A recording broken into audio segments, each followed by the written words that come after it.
দুবছৰ একেলগে কণ্টিনিউছলি কোম্পানীৰ লগত মই ব্ৰইলাৰ ফাৰ্ম কৰি কি লাভ হ'ল, কি লোকচান হ'ল, কি পালোঁ, কেইটা বেটছ কৰিলোঁ, সকলোখিনি মই আজি আপোনালোকক এই ভিডিঅ'টোৰ জৰিয়তে জনাই দিছোঁ। নমস্কাৰ বন্ধুসকল, আছাম ফাৰ্মিং চেনেললৈ আপোনালোক সকলোকে স্বাগতম জনাই এটা নতুন ভিডিঅ'লৈ আহিছোঁ। বন্ধুসকল, আজি মই আপোনালোকৰ আগত শ্বেয়াৰ কৰিব বিচাৰিছোঁ মই যে যোৱা দুবছৰ ধৰি ব্ৰইলাৰ ফাৰ্মিং কৰি আছোঁ কোম্পানীৰ লগত, আৰু সেই কোম্পানীৰ লগত ফাৰ্ম কৰি কিনি মই কি লাভ কৰিলোঁ নে লোকচান কৰিলোঁ, আৰু কিমান টকা মোৰ লছ হ'ল, বা যদি মোৰ লাভ হ'ল কিমান টকা লাভ পালোঁ দুবছৰত। সেই সকলোখিনি জনাই দিব বিচাৰিছোঁ, কাৰণ আজিকালি নতুনকৈ যদি কোনোবাই কৰিব বিচাৰিছে তেখেতলোকে এই ভিডিঅ'টো চাই হয়তো নিশ্চয় তেখেতলোকে বুজি পাব, আৰু তেখেতলোকেও এই ভিডিঅ'টো চায়েই তেখেতলোকে কৰিম নে নকৰিম সেইখিনি সকলো জানিব পাৰিব। কাৰণ এইটো মোৰ নিজৰ এক্সপিৰিয়েঞ্চৰ ফালৰ পৰা কৈছোঁ। মই নিজে দুবছৰ ফাৰ্ম কৰিছোঁ। দুবছৰ কমপ্লিট হোৱাৰ পিছত মই কেইটা বেটছ কৰিলোঁ আৰু তাৰপিছত মই কি পালোঁ সেইখিনি জনাই দিম পুৰা সম্পূৰ্ণকৈ, কোনো ধৰণৰ তথ্য ভুল নহয় ইয়াত। বন্ধুসকল, দুবছৰ কিন্তু কোনো কম সময় নহয়। মই দুবছৰত কি পালোঁ কি নাপালোঁ ক'বলৈ হ'লে প্ৰথম মই আপোনালোকক জনাব লাগিব যে মোক ফাৰ্মখন বনাওঁতে 1600 মুৰ্গী কেপাচিটিৰ ফাৰ্মখন বনাওঁতে মোৰ কিমান খৰচ হ'ল। এই ফাৰ্মখন বনাওঁতে মই আগতেও আপোনালোকক ভিডিঅ' দিছোঁ যে মোৰ খৰচ হৈছিলে 2,10,000 মান টকা এটা খৰচ হৈছিলে।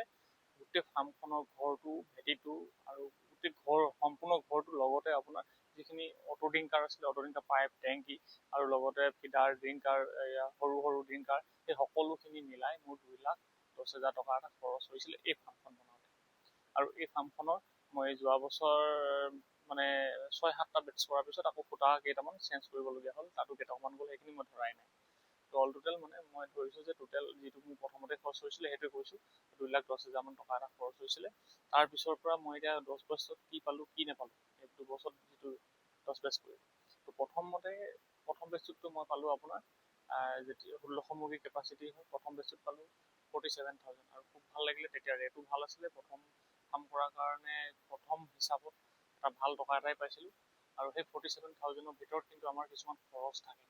তো সেই খৰচবিলাক যেনেধৰণৰ ধৰক আপোনাৰ এই ফলিয়াই মোৰ ইয়াত লাগি যায় 70-80 টকা। ফলিয়াৰ দাম আপোনাৰ তাতে লয় 70 টকা 80 টকা। আকৌ ঘৰলৈ পাওঁতে গাড়ী ভাড়া কিবা আপোনাৰ লোডিং আনলোডিং সেইখিনি আছে, তেনেকৈ কিনি 90 টকা 100 টকা কৰি দিয়ে। তো তেনেকৈ তাত যায় অলপ। তাৰপিছতে আপোনাৰ কিছুমান মানুহ হাজিৰা লগাবলগীয়া হয় ইয়াত এখন ফাৰ্মখন চফা কৰিবৰ কাৰণে। এবাৰ পোৱালি উঠি যোৱাৰ পিছত, কুকুৰা খেল কৰাৰ পিছত যিখিনি লেতেৰা থাকে সেই তাৰখিনি আমি উঠাই দিওঁ, সেইখিনি কাম কৰিবলগীয়া হয়।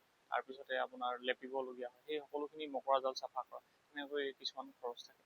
তাৰ লগতে কিছুমান মেডিচিন থাকে, মেডিচিন যিবিলাক আমি মানে নিজেই কিনিব লাগে, কোম্পানীৰ লগত পোৱা নাযায়। তো তেনেকুৱা ধৰণৰ মেডিচিনবিলাক কিনোতে কিছুমান টকা খৰচ হয়। প্ৰথম বেচত মোৰ 13,000 টকা খৰচ হৈছিলে, আৰু সেই 13,000 টকা খৰচ কৰাৰ পিছত মোৰ থাকিছিলে আপোনাৰ 34,000 এটা হাতত থাকিছিলে। তো খুব ভাল, যিহেতু 2 মাহ লাগে, 2 মাহত মানে 34,000 মানে 17,000কে পাৰ মান্থ এটা পৰিলে, নহয় জানো। তো তেনেকৈ কৰিলোঁ। ছেকেণ্ড বেচ যেতিয়া কৰিলোঁ, গৰম দিন পৰি গ'ল। ছেকেণ্ড বেচ কৰোঁতে মই পালোঁ অকল কোম্পানীৰ পৰা 10,000 টকা। খৰচ হৈছিলে মোৰ 12,000 টকা, মানে মাইনাছ লাগি গ'ল মোৰ 2,000 টকা। 2,000 টকা লোকচানত থাকিলোঁ মই। তাৰপিছতে আপোনাৰ থাৰ্ড টাইম 3 নম্বৰ বেচটোত মই পালোঁ 12,000 টকা। 2,000 বাঢ়িলে, 12,000 টকা পালোঁ, খৰচ হৈছিলে 12,000। আৰু সেই 12,000 টকাৰ পৰা খৰচ হ'ল পালোঁ 12, খৰচ হ'ল 12, শূন্য। একো নাপালোঁ, একো নগ'লোঁ, কিন্তু মোৰ সময়খিনি এনেই গুচি গ'ল, নহয় জানো। 3 নম্বৰ বেচ, 4 নম্বৰ বেচত পালোঁ মই 38,000 এটা। 38,000 পাই কিনি 15,000 সেই বেচটোত অলপ বেছি খৰচ হ'ল, অলপ মেডিচিন বেছি দিবলগীয়া হ'ল বেমাৰৰ কাৰণে। তাত মই 23,000 টকা এটা প্ৰফিট পালোঁ, মানে 4 নম্বৰ বেচত অলপমান পালোঁ। আৰু 5 নম্বৰ বেচত মই পালোঁ 40,000 টকা। 40,000 টকা পাই 15,000 টকা খৰচ হ'ল, 25,000 টকা মান এটা প্ৰফিট থাকিলে মোৰ। 6 নম্বৰ বেচত পালোঁ মই 34,000। 34,000 পাই 15,000 খৰচ হ'ল, 15,000 মান টকা এটা। তো সেইটো 19,000 টকা মান এটা বেনিফিট থাকিলে, মানে প্ৰফিট থাকিলে মোৰ। 7 নম্বৰ বেচত মই পালোঁ 48,000। 48,000 খুব এটা ভাল পালোঁ সেইবাৰ। আৰু ভাল পোৱাৰ কাৰণে মই 15,000 মান খৰচ হৈছিলে, 33,000 মান এটা প্ৰফিট পালোঁ। সেইটোৱে মই চবচে হাইষ্ট পাইছোঁ মোৰ এই 2 বছৰৰ ভিতৰত। তাৰপিছতে আপোনাৰ 33,000 এটা পালোঁ এই 8 নম্বৰ বেচটোত। 33,000 পাই কিনি মোৰ 14,000 টকা এটা খৰচ হ'ল। 14,000 খৰচ হোৱাৰ পিছত 19,000 টকা এটা মোৰ হাতত থাকিলে। তাৰপিছতে আপোনাৰ 9 নম্বৰ বেচটোত পালোঁ মই 34,000। তেনেকৈ আৰু এভাৰেজ এটা 34,000 পোৱাৰ পিছত মই মোৰ খৰচ হৈছিলে 14,000 টকা সেইবাৰ, আৰু মই 20,000 মান টকা এটা প্ৰফিট থাকিলে। তো ঠিকে আছে, ধুনীয়াকৈ চলি আছে। কিন্তু লাষ্ট যিটো 10 নম্বৰ বেটছ, সেই বেটছটোত কৰিলোঁ, সেই বেটছটোত মোৰ ভাইৰেল লাগি গ'ল, ভাইৰেল ডিজিজ লাগি গ'ল, যিটো ওচৰৰ কিছুমান বেলেগ বেলেগ ফাৰ্মতো লাগি আছিলে।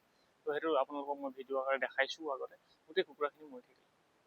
মানে 1600 মুৰ্গীৰ ভিতৰত মানে মই অকল 800-700 মানে বিক্ৰী কৰিব পাৰিলোঁ, তাকো আপোনাৰ 2 কেজি নহ'লে 1 কেজি 800 চাইজ এনেকুৱা। তাৰপিছতে গোটেইখিনি বাকীখিনি মৰি গ'ল। মৰাৰ কাৰণে মই এটকাও নাপালোঁ, মাইনাছতে লাগিলে, কিন্তু দিবলগীয়া নহ'ল বাৰু কোম্পানীৰ পৰা কৰাৰ কাৰণে। আৰু এইটো যিহেতু মই নিজেই কৰা নাই, এইটো ভাইৰেল বেমাৰৰ কাৰণে গুচি গ'ল। তাৰপিছতে মোৰ খৰচ হৈছিলে, সেইবাৰ বহুত মেডিচিন খুৱাইছিলোঁ, 18,000 মান টকা খৰচ হৈছিলে। বহুত মেডিচিন খুৱাইছোঁ ঠিক হ'ব বুলি, এণ্টিবায়'টিক কিবা মেডিচিন নিজেই কিনি আনি কোম্পানীৰ ওচৰত নাথাকে মেডিচিন, সেইকাৰণে। তো তাৰপিছত মই মানে পূৰা সম্পূৰ্ণ মাইনাছ লাগি গ'ল, 18,000 টকা মোৰ নিজৰ পৰা কমপ্লিট গুচি গ'ল। তো এতিয়া কথাটো হ'ল কি, মই এই দুবছৰত যে কিমান টকা পালোঁ মানে মুঠতে 2,96,000 মান টকা এটা পালোঁ। 2,96,000 মানে 3 লাখৰ ওচৰা-ওচৰি টকা এটা। 2,96,000 সেই টকা মই পালোঁ মোৰ পৰা, মানে সেই কোম্পানীৰ পৰা কাম কৰি। তাৰপিছত মোৰ কিন্তু খৰচাখিনি আছেই। গোটেই 10টা বেটছত মোৰ খৰচ হ'ল অল টোটেল 1,43,000 টকা। 1,43,000 মানে 2,96,000 পৰা 1,43,000 যদি মই মাইনাছ কৰি দিওঁ, মোৰ কাৰণে লাভ থাকিলে 1,53,000 টকা। দেখিলে আপোনালোকে, দুবছৰত মই পালোঁ, আৰ্ণ কৰিলোঁ কিমান, 1,53,000 টকা। মাহে কিমানকৈ পৰিলে চাওক আপোনালোকে, মাহে আপোনাৰ 7,000কেও নপৰিলে তেনেকৈ। তাৰপিছতে সেই 1,53,000 টকা পালোঁ, কিন্তু মোৰ ঘৰটো বনাওঁতে খৰচ হৈছিলে 2,10,000 টকা। মানে মোৰ দুবছৰটো ঘৰটোৰ মূলধনটো নোলালে, ঘৰটো বনাওঁতে। যদি মোৰ গোটেইকেইটা বেটছে যদি লাভ হ'লহেঁতেন, মোৰ ইয়াত 3টা বেটছ লোকচান হ'ল, 3টা বেটছ যদি লাভ হ'লহেঁতেন, তেতিয়াহ'লে চাগে মই ঘৰটোৰ দামটো মোৰ ওলাই গ'লহেঁতেন। যিটো মানে খৰচ হৈছিলে 2,10,000টো ওলাই গ'লহেঁতেন সম্পূৰ্ণৰূপে দুবছৰৰ ভিতৰত। তাৰপিছত বাকীখিনি যদি মই কেতিয়াবা কৰিলোঁহেঁতেন ফাৰ্ম, 2 বছৰ পিছৰ পৰা যিখিনি ফাৰ্ম কৰোঁ, তেতিয়াহ'লে মানে মোৰ গোটেইখিনি প্ৰফিটত থাকিলোহেঁতেন। কিন্তু এতিয়া মই প্ৰফিট বুলি ক'ব নোৱাৰোঁ, কাৰণ কেলৈ মোৰ চাওক আপোনালোকে, ফাৰ্মৰ ঘৰটোৰ দামতেও নোলালে, আৰু নিজৰ যিখিনি সময় দিওঁ, সেই সময়টো বাদেই দিছোঁ। সেই সময়খিনি যিখিনি কষ্ট কৰোঁ, যিখিনি সময় দিওঁ, সেই সময়খিনি দামো ওলোৱা নাই।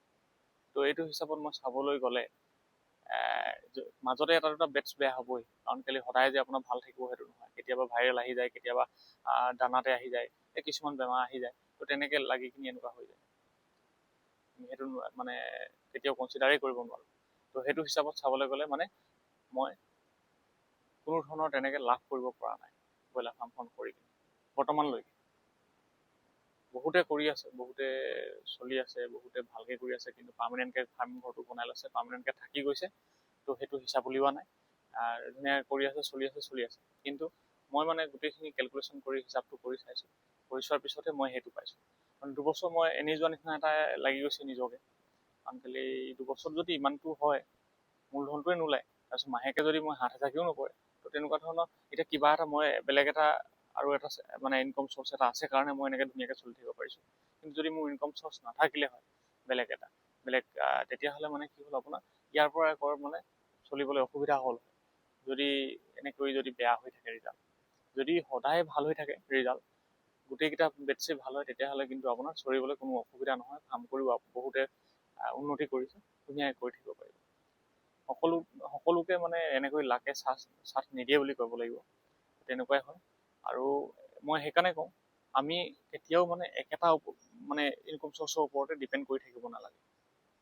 যদি আপুনি ব্ৰইলাৰ ফাৰ্ম কৰি আছে, লগতে আপুনি ছাগলী ৰাখক জেগা আছে, নহ'লে গাহৰি ৰাখক, নহ'লে লোকেল মুৰ্গী ৰাখক, নহ'লে আপোনাৰ সোণালী ৰাখক, নহ'লে আপুনি মাছ পোহক জেগা আছে যদি, মানে বিভিন্ন ধৰণৰ কেইবাটাও কৰিব লাগে, নহ'লে বাম খেতি কৰক। মানে সকলোবিলাক লগতে থাকিব লাগিব। বাম খেতি কৰিলে আপোনাৰ কি হ'ব, ব্ৰইলাৰ গুখিনি মলখিনি নি তাত দিব পাৰিব, সেইখিনিৰ পৰা আপোনাৰ ইনকম হ'ব।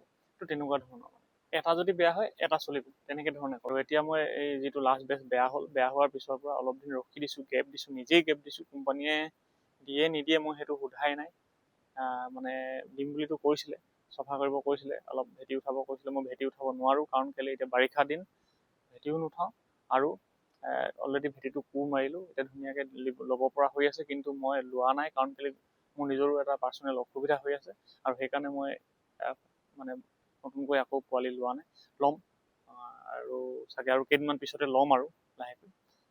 কিন্তু যিহেতু আৰু কেইটামান মোৰ লছ হৈ আছে, লোকচানতে আছোঁ, সেইকাৰণে আৰু ঘৰটো আছে যেতিয়া মই কৰি থাকিম, ইয়াৰ পৰা যাতে আৰু কিবা এটা আৰ্ণ কৰিব পাৰোঁ সেই হিচাপত। কিন্তু ফ'কাছটো মোৰ এতিয়া অলপ বেলেগলৈ গুচি গৈছে, বেলেগকেইটা ফাৰ্মো কৰি আছোঁ লগতে। তো সেই গতিকে আপোনালোকে চাই ল'ব মোৰ ভিডিঅ'টো প্ৰথম পৰা শেষলৈ, চাই কি বুজিলে আপোনালোকৰ যদি এনেকুৱা সমস্যা হয়, যদি অকল এটা ইনকম থাকে তেতিয়াহ'লে আপোনালোকে কেনেকৈ কৰিব পাৰিব, যদি আপোনালোকৰ যদি বেলেগ আৰু ইনকম আছে তেতিয়াহ'লে আপোনালোকে কেনেকৈ কৰিব পাৰিব, সকলোখিনি আপোনালোকে নিজেই চালি জাৰি চাই কিনি আপোনালোকে আগবাঢ়িব বুলি মই আশা কৰিলোঁ। আৰু ভিডিঅ'টো ইমানতে শেষ কৰিছোঁ বন্ধুসকল, ধন্যবাদ।